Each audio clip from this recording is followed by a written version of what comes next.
பள்ளி நாயக்கன்பேட்டை 8ஆம் வகுப்பு படிக்கும் மாணவர்கள். என் பெயர் ஹரிசூதன். என் பெயர் பி செந்தில்வேல். என் பெயர் டி ரஞ்சித்குமார். என் பெயர் டி கார்த்திக். என் பெயர் மா தமிழ்ச்செல்வன். ஒரு கடலில் அமிலமா அல்லது காரமா என்று கண்டறிய ஒரு இயற்கை நிறக்காட்டியை தயாரித்து ஒரு சோதனை செய்யலாம். தேவையான பொருட்கள்: மஞ்சள், தண்ணீர், வெள்ளைத்தாள். முதலில்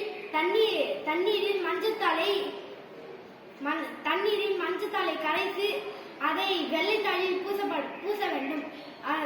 பூசப்பட்ட வெள்ளைத்தாளை வெயிலில் நன்றாக காய வைக்க வேண்டும். காய வைத்த பிறகு அதை அமிலமா அல்லது காரமா என்று கண்டறிய கொடுக்கப்பட்டுள்ள கரைசலில் ஒரு சொட்டு விடவும். அதில் சிவப்பு நிறம் மஞ்சள் நிறம் சிவப்பாக மாறியிருந்தால் அது காரம், அது மஞ்சளாகவே இருந்தால் அது அமிலம். நன்றி.